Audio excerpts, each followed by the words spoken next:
Hi all welcome back. So നമ്മുടെ രണ്ടാമത്തെ algorithm എന്ന് പറയുന്നത് ലീനിയർ സെർച്ച് അൽഗോരിതം ആണ്. ഓക്കെ, അപ്പോൾ നമ്മൾ സെർച്ചിങ് എന്ന് പറഞ്ഞു കഴിഞ്ഞാൽ എന്താ, ഏതെങ്കിലും ഒരു എലമെന്റ് നമ്മൾക്ക് സെർച്ച് ചെയ്ത് കണ്ടുപിടിക്കണം. ഓക്കെ, നമുക്കിപ്പോൾ ഒരു കുറേ എലമെന്റുകൾ തന്നിരിക്കുകയാണ്, അതായത് ഇപ്പോൾ ഒരു അറേ തന്നിരിക്കാന്ന് വിചാരിക്കുക. സോ അപ്പോൾ എന്താണ് ഈ അറേ എന്ന് പറഞ്ഞു കഴിഞ്ഞാൽ? അറേ എന്ന് പറഞ്ഞു കഴിഞ്ഞാൽ സെയിം ടൈപ്പ് വാല്യൂവിന്റെ കളക്ഷൻ ആണ് ശരിക്കും ആക്ച്വലി അറേ എന്ന് പറയുന്നത്. ഓക്കെ, അപ്പൊ നിങ്ങൾ ഈ ഒരു ഫിഗർ നോക്കിയാൽ നിങ്ങൾക്ക് മനസ്സിലാവും, ഇതിനകത്ത് കൊടുത്തേക്കുന്ന വാല്യൂസ് ഒക്കെ എന്താണ്, ഇൻറ്റീജർ വാല്യൂസ് ആണ് അല്ലേ. അപ്പം ഇൻറ്റീജർ വാല്യൂസ് മാത്രമേ ഇതിനകത്ത് കൊടുത്തിട്ടുള്ളൂ. സോ സെയിം ടൈപ്പ് വാല്യൂസിന്റെ കളക്ഷനെയാണ് നമ്മൾ അറേ എന്ന് പറയുന്നത്. ഓക്കെ, അപ്പൊ ഈ അറേയിലാണ് നമ്മൾ ലീനിയർ സെർച്ചിങ് പെർഫോം ചെയ്യുന്നത്. ഓക്കെ, ലീനിയർ സെർച്ചിങ് പെർഫോം ചെയ്യുന്നത് നമ്മൾ അറേയിലാണ്. അറേ എന്ന് പറഞ്ഞിട്ടുള്ള എന്താണ്, ഈ ഒരു ഡാറ്റ സ്ട്രക്ചറിലാണ് നമ്മൾ ഈ ലീനിയർ സെർച്ച് പെർഫോം ചെയ്യുന്നത്. ഓക്കെ, അപ്പോൾ ഇവിടെ ലീനിയർ സെർച്ച് എങ്ങനെ ചെയ്യാം? അപ്പൊ നമ്മൾ സെർച്ച് ചെയ്ത് കണ്ടുപിടിക്കണം, ഒരു എലമെന്റ് എനിക്ക് കണ്ടുപിടിക്കണം. ഇപ്പൊ ഈ ഒരു ഫിഗർ നോക്കിയാൽ നിങ്ങൾക്ക് മനസ്സിലാവും. ഇപ്പൊ 33 എന്ന് പറഞ്ഞ എലമെന്റ് ഞാൻ ഇതിനകത്ത് എവിടെയാണെന്നുള്ളതാണ് കണ്ടുപിടിക്കാൻ പോകുന്നത്. ഓക്കെ, അപ്പം എന്ത് ചെയ്യുക, ഇവിടെ ആക്ച്വലി എന്ത് ചെയ്യുന്നു, ഫസ്റ്റ് എലമെന്റുമായിട്ട് മാച്ച് ചെയ്യുന്നുണ്ടോ എന്ന് നോക്കുന്നു, ഇല്ല. സെക്കൻഡ് എലമെന്റുമായിട്ട് മാച്ച് ചെയ്യുന്നുണ്ടോ എന്ന് നോക്കുന്നു, ഇല്ല. അങ്ങനെ എവിടെയാണോ മാച്ച് വരുന്നത് അവിടെയാണ് എന്ത് ചെയ്യുക, ഈ ഒരു സെർച്ചിങ് അവിടെ സ്റ്റോപ്പ് ചെയ്യുന്നത്. ഓക്കെ, അതാണ് ഇവിടെ കറക്റ്റ് ആയിട്ട് നമ്മൾ കാണിച്ചിട്ടുണ്ട്. ഓക്കെ, എങ്ങനെയാണ് ലീനിയർ സെർച്ചിങ് ചെയ്യുന്നത്. അപ്പോൾ ഓരോരോ എലമെന്റുകൾ എടുത്തിട്ട് നമ്മൾ എന്ത് ചെയ്യുക, നമുക്ക് കണ്ടുപിടിക്കേണ്ട എലമെന്റുമായിട്ട് സെയിം ആണോ എന്നുള്ളത് ചെക്ക് ചെയ്ത് നോക്കുകയാണ് ചെയ്യുന്നത്. ഓക്കെ, അങ്ങനെയാണ് നമ്മൾ ഇവിടെ ലീനിയർ സെർച്ചിങ് പെർഫോം ചെയ്യുന്നത്. അപ്പൊ ലീനിയർ സെർച്ചിന്റെ അൽഗോരിതം ആണ് ഈ തന്നിരിക്കുന്നത്. Linear search array capital A value X. അപ്പം നമ്മുടെ അറയെ നമ്മൾ ക്യാപിറ്റൽ എ എന്ന് പറയുന്ന സിമ്പിൾ വെച്ചിട്ടാണ് നമ്മൾ പേരിട്ടിരിക്കുന്നത്. സോ അതാണ് അറയുടെ പേര്, നെയിം എന്ന് പറയുന്നത്. സോ ക്യാപിറ്റൽ എ ആണ്. അപ്പം ഈ എക്സാമ്പിൾ തന്നിരിക്കുന്ന ഈ ഒരു അറയുടെ പേര് എ എന്നാണ്, ക്യാപിറ്റൽ എ എന്നാണ് ഈ ഒരു അറയുടെ പേര്. ഓക്കെ, ദെൻ വാല്യൂ എക്സ് എന്ന് പറഞ്ഞു കൊടുത്തിട്ടുണ്ട്. ഈ വാല്യൂ എന്ന് പറയുന്നത് എന്താണ്, നമുക്ക് കണ്ടുപിടിക്കേണ്ട നമ്പർ. ഓക്കെ, അതായത് നമുക്ക് കണ്ടുപിടിക്കേണ്ട വാല്യൂ ആണ് ഈ എക്സ് എന്ന് പറയുന്നത്. ഇപ്പൊ ഫോർ എക്സാമ്പിൾ പറഞ്ഞു കഴിഞ്ഞാൽ 33. ഇപ്പൊ ഈ എക്സാമ്പിളിൽ തന്നിരിക്കുന്ന 33 എന്ന് പറയുന്നതാണ് ഇവിടുത്തെ എക്സ് എന്ന് പറയുന്നത്. ഓക്കെ, അതായത് എനിക്ക് കണ്ടുപിടിക്കേണ്ടത്, ഈ തന്നിരിക്കുന്ന ലിസ്റ്റിൽ നിന്ന് എനിക്ക് കണ്ടുപിടിക്കേണ്ട വാല്യൂ 33 ആണ്. ഓക്കെ, സെർച്ച് ചെയ്ത് കണ്ടുപിടിക്കേണ്ട വാല്യൂ 33 ആണ്. സോ അതാണ് എക്സ് എന്ന് പറയുന്നത്. ഈ അറയുടെ ഫുൾ നെയിം ആണ് എ എന്ന് പറയുന്നത്. ഓക്കെ, ഇനി എന്ത് ചെയ്യുന്നു, ഇവിടെ നോക്കുക, step 1 set I is equal to 1. ഇപ്പൊ ഐ എന്ന് പറഞ്ഞ ഒരു വാല്യൂ, വേരിയബിളിനെ നമ്മൾ 1 വെച്ചിട്ട് ഇനിഷ്യലൈസ് ചെയ്യുകയാണ് ചെയ്യുന്നത്. 1 വെച്ചിട്ട് നമ്മൾ ഒരു ഇനിഷ്യൽ വാല്യൂ നമ്മൾ സെറ്റ് ചെയ്തു. ഓക്കെ, ഇവിടെ പറയുന്നുണ്ട് if I greater than N then go to step 7. അപ്പൊ ഐ ഗ്രേറ്റർ ദാൻ എൻ ആണെങ്കിൽ 7ാമത്തെ സ്റ്റെപ്പിലേക്ക് പോകുക, അതായത് print element not found, element കണ്ടുപിടിച്ചില്ല അല്ലെങ്കിൽ എലമെന്റിനെ കിട്ടിയില്ല എന്ന് പറഞ്ഞ് പ്രിന്റ് ചെയ്യാനാണ് പറയുന്നത് അല്ലെ.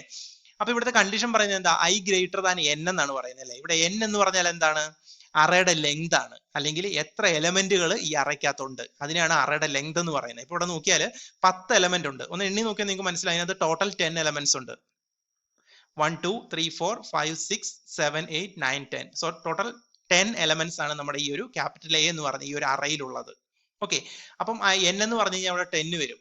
ഓക്കെ, അപ്പൊ ഐ ഗ്രേറ്റർ ദാൻ എൻ ആണെങ്കിൽ, അതായത് ഇപ്പൊ ഐയുടെ വാല്യൂ സെറ്റ് ചെയ്തു, 1 ആയിട്ട് സെറ്റ് ചെയ്യുന്നുണ്ട്. എന്നിട്ട് എന്ത് ചെയ്യുന്നു, നമ്മൾ ഓരോ എലമെന്റുമായിട്ട് മാച്ച് ചെയ്ത് നോക്കുക. അപ്പം 10 എന്ന് പറയുന്ന ഈ ഒരു വാല്യൂവിന്റെ ഐ വാല്യൂ എന്ന് പറയുന്നത് എന്താ, 1 ആണ്. 14 എന്ന് പറഞ്ഞ ഈ ഒരു വാല്യൂവിന്റെ ഐയുടെ വാല്യൂ എന്ന് പറയുന്നത് 2 ആണ്. 19 എന്ന് പറഞ്ഞ ഈ വാല്യൂവിന്റെ ഐയുടെ വാല്യൂ എന്താ, 3 ആണ്. അങ്ങനെ പോകും അല്ലെ. ഇത് 4 5 6 7 8 9 10. ഓക്കെ, അപ്പൊ ഇങ്ങനെ ഐയുടെ വാല്യൂ അങ്ങനെ അങ്ങനെ വേരി ചെയ്യും. ഓരോ എലമെന്റിനും ഓരോ ഐ വാല്യൂസ് ആണ് വരിക.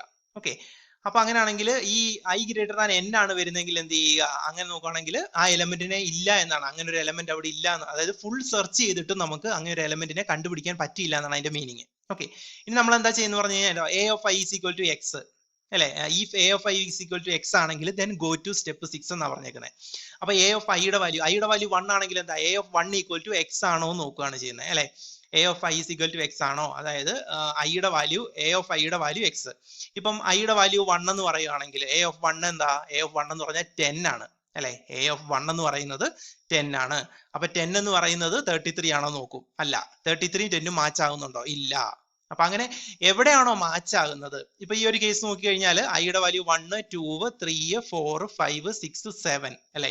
ഐയുടെ വാല്യൂ 7 ആകുമ്പോഴാണ് ഇവിടെ മാച്ചിങ് വരുന്നത്, കാരണം 7th പൊസിഷനിലാണ് ഈ 33 എന്ന് പറഞ്ഞ വാല്യൂ ഉള്ളത് അല്ലെ. അപ്പൊ ഐയുടെ വാല്യൂ 7 ആകുമ്പോഴാണ് എന്ത് ചെയ്യുക, ഇത് മാച്ച് ആകുന്നത് അല്ലെ. അങ്ങനെയാണെങ്കിൽ എന്ത് ചെയ്യും, ഗോ ടു സ്റ്റെപ്പ് 6 എന്നാ പറയുക, അതായത് പ്രിന്റ് എലമെന്റ് എക്സ്, അതായത് element 33 found at index I, അതായത് ഐയുടെ വാല്യൂ എന്താ 7 അല്ലെ.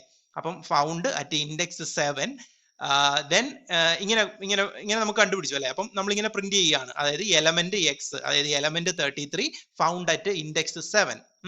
Then and go to step 8 എന്നാ. അപ്പൊ 8ലേക്ക് വരുമ്പോൾ എക്സിറ്റ് ആവും. അപ്പൊ നമുക്ക് വേണ്ട കാര്യം നമ്മൾ കണ്ടുപിടിച്ച് കഴിഞ്ഞാൽ പിന്നെ നമ്മൾ എന്തിനാ അവിടെ നിൽക്കേണ്ട ആവശ്യമില്ല, നമുക്ക് എക്സിറ്റ് ചെയ്ത് പോകാം അല്ലെ. നമ്മുടെ കാര്യം കഴിഞ്ഞു, അത് കഴിഞ്ഞാൽ നമുക്ക് എക്സിറ്റ് ചെയ്ത് പോകാം. ഓക്കെ, അപ്പൊ ഇതാണ് ദെൻ ഇതാണ് ഈ അൽഗോരിതം പറയുന്നത്. ഓക്കെ, അപ്പൊ എന്ത് ചെയ്യുക, ലീനിയർ ആയിട്ട് സെർച്ച് ചെയ്യുക. അതായത് സിമ്പിൾ ആയിട്ട് പറഞ്ഞു കഴിഞ്ഞാൽ എന്താണ്, ഓരോ എലമെന്റുകളെയും അല്ലെ, ഈ അറയിലുള്ള ഓരോ എലമെന്റുകളെയും നമ്മൾ എന്ത് ചെയ്യുകയാണ്, നമുക്ക് കണ്ടുപിടിക്കേണ്ട വാല്യൂ ആയിട്ട് മാച്ച് ചെയ്യുന്നുണ്ടോ എന്ന് നോക്കുകയാണ് ചെയ്യുന്നത്. 1 by 1 ആയിട്ട് നമ്മൾ സെർച്ച് ചെയ്ത് കണ്ടുപിടിക്കുകയാണ് ചെയ്യുന്നത്. ഓക്കെ, ഇനി ഇതിനകത്ത് മാച്ച് ചെയ്യുന്ന, ഇപ്പം ഇതിനകത്ത് ഞാനിപ്പം 5 എന്ന് പറഞ്ഞൊരു വാല്യൂവിനെയാണ് ഞാൻ ഇതിനകത്ത് സെർച്ച് ചെയ്യുന്നതെങ്കിൽ എനിക്ക് കിട്ടില്ല അല്ലെ. കാരണം എന്താ, ഇതിനകത്ത് 5 എന്ന് പറഞ്ഞൊരു വാല്യൂ ഇല്ല. അപ്പം ഓരോരോ എലമെന്റുകളെ ഇങ്ങനെ സെർച്ച് ചെയ്ത് ലാസ്റ്റ് വരുമ്പോഴാണ് മനസ്സിലാകുന്നത് എന്ത്, ലാസ്റ്റ് എലമെന്റിനെയും സെർച്ച് ചെയ്ത് കഴിയുമ്പോഴാണ് മനസ്സിലാകുന്നത് എന്ത്, ഈ 5 എന്ന് പറഞ്ഞ വാല്യൂ ഇതിനകത്ത് ഇല്ല എന്നുള്ളത്. ഓക്കെ, അപ്പം അതെന്ന് പറയുന്നത് എന്താ, അപ്പൊ കുറെ ടൈം എടുക്കും അല്ലെ, ഇങ്ങനെ സെർച്ച് ചെയ്യണമെങ്കിൽ കുറെ ടൈം എടുക്കും. കാരണം ഇത് ലീനിയർ സെർച്ച് ആയതുകൊണ്ടാണ് കുറെ ടൈം എടുക്കുന്നത് സെർച്ച് ചെയ്യാൻ വേണ്ടിയിട്ട്. കാരണം എന്താണ്, വേറൊരു പ്രത്യേകത എന്ന് പറഞ്ഞു കഴിഞ്ഞാൽ, ഇത് ഈ അറയുടെ പ്രത്യേകത എന്ന് പറഞ്ഞാൽ ഇതിനകത്ത് സോർട്ടഡ് അറേ അല്ല. കാരണം ഈ അറയുടെ എലമെന്റുകൾ ഒരു രീതിയിലും സോർട്ട് ചെയ്ത അല്ല, അസെൻഡിങ് ഓർഡറോ ഡിസെൻഡിങ് ഓർഡറോ ഒന്നും അല്ല, വെറുതെ റാൻഡം ആയിട്ടാണ് എന്ത് ചെയ്യുക, നമ്മൾ ഈ ഒരു അറയിൽ വാല്യൂസിനെ കൊടുത്തിരിക്കുന്നത് അല്ലെ. അപ്പോൾ അങ്ങനെ നോക്കുവാണെങ്കിൽ എന്താണ്, ഇവിടെ നമ്മൾ ഫുൾ എലമെന്റും തമ്മിൽ മാച്ച് ചെയ്ത് നോക്കേണ്ടതായിട്ട് വരും അല്ലെ. നമ്മുടെ എലമെന്റ്, നമുക്ക് വേണ്ട എലമെന്റ് ഈ ഒരു അറയിൽ ഉണ്ടോ ഇല്ലയോ എന്നുള്ളത് നമ്മൾ ഫുള്ള് അറ ചെക്ക് ചെയ്ത് നോക്കേണ്ടി വരും അല്ലെ. അപ്പൊ അതൊരു ലീനിയർ സെർച്ചിന്റെ അതൊരു ഡിസഡ്വാൻറ്റേജ് ആണ് അല്ലെ. എന്ന് വെച്ചാൽ കുറെ ടൈം വേണ്ടി വരും, എലമെന്റുകളുടെ എണ്ണം കൂടുന്നതിനനുസരിച്ച് അത്രയും ടൈം നമ്മൾ എന്ത് ചെയ്യണം, ഓരോന്നുമായിട്ട് ചെക്ക് ചെയ്തുകൊണ്ടിരിക്കേണ്ടി വരും അല്ലെ. അപ്പൊ അതൊരു ചെറിയൊരു ഡിസഡ്വാൻറ്റേജ് ആണ് ലീനിയർ സെർച്ചിന്റെ. ഓക്കെ, അപ്പൊ ഇതാണ് ലീനിയർ സെർച്ച് അൽഗോരിതം എന്ന് പറയുന്നത്. ഓക്കെ, അപ്പം നമ്മൾ നേരത്തെ കണ്ടിരുന്നത് ബബിൾ സോർട്ടിംഗ് ആയിരുന്നു. സോ ഇപ്പോൾ ലീനിയർ സെർച്ച് അൽഗോരിതം. സോ ഇത് സിമ്പിൾ ആണ്. സിമ്പിൾ ആയിട്ട് ഇനി നമ്മൾ ഇതിന്റെ പ്രോഗ്രാം പഠിക്കുന്ന സമയത്ത് സി പ്രോഗ്രാം വെച്ചിട്ട് നമുക്ക് ഈ ബബിൾ സോർട്ടും ലീനിയർ സെർച്ചും ഒക്കെ നമുക്ക് ഇംപ്ലിമെന്റ് ചെയ്യാൻ പറ്റും. ഓക്കെ, കാരണം നമ്മൾ ഇവിടെ ഇപ്പൊ പഠിക്കുന്നത് നമ്മൾ അൽഗോരിതം ആണ് അല്ലെ. ഈ അൽഗോരിതത്തിനെയാണ് നമ്മൾ ഒരു പ്രോഗ്രാമിംഗ് ലാംഗ്വേജ് വെച്ചിട്ട്, അതായത് നിങ്ങൾക്ക് പഠിക്കാനുള്ള പ്രോഗ്രാമിംഗ് ലാംഗ്വേജ് എന്ന് പറഞ്ഞാൽ സി ആണ്. സോ സി എന്ന പ്രോഗ്രാമിംഗ് ലാംഗ്വേജ് വെച്ചിട്ട് നമ്മൾ ഇതിനെയൊക്കെ നമുക്ക് ഇംപ്ലിമെന്റ് ചെയ്യാം. എങ്ങനെ ഒരു പ്രോഗ്രാം നമുക്ക് എഴുതാം, ഓക്കെ, എക്സിക്യൂട്ടബിൾ ആയിട്ടുള്ള ഒരു പ്രോഗ്രാം നമുക്ക് എഴുതി വെക്കാൻ പറ്റും. ഓക്കെ, അപ്പൊ അതൊക്കെ നമ്മൾ നെക്സ്റ്റ് മൊഡ്യൂളിലാണ് നമ്മൾ ഡീറ്റെയിൽ ആയിട്ട് സി പ്രോഗ്രാമിനെ കുറിച്ച് നമ്മൾ പഠിക്കുന്നത്. ഓക്കെ, അതിന്റെ ബേസിക്സും കാര്യങ്ങളും എങ്ങനെ ഇതൊക്കെ നമുക്ക് ചെയ്യാൻ പറ്റും എന്നുള്ളത് ഫുള്ള് നമ്മൾ കംപ്ലീറ്റ് നെക്സ്റ്റ് മൊഡ്യൂൾ മുതൽ നമ്മൾ ഫുൾ ആയിട്ട് പഠിക്കുന്നുണ്ട്. ഓക്കെ, അപ്പൊ ഇത് ജസ്റ്റ് ഒരു അൽഗോരിതം ആണ്. അൽഗോരിതം ഫസ്റ്റ് നമ്മൾ അൽഗോരിതം പഠിക്കുന്നു. പിന്നെ നമ്മൾ നേരത്തെ പറഞ്ഞല്ലേ, വേണം ഇതിന്റെ ഫ്ലോ ചാർട്ട് ഒക്കെ നമുക്ക് വരയ്ക്കാം. ഓക്കെ, സിമ്പിൾ ആയിട്ട് നമുക്ക് ഇതിന്റെ ഫ്ലോ ചാർട്ട് ഒക്കെ വരയ്ക്കാം. സോ ഇതാണ് ലീനിയർ സെർച്ച് അൽഗോരിതം എന്ന് പറയുന്നത്. ഓക്കെ, സോ ബാക്കി നമുക്ക് നെക്സ്റ്റ് ക്ലാസ്സിൽ നോക്കാം. Thank you.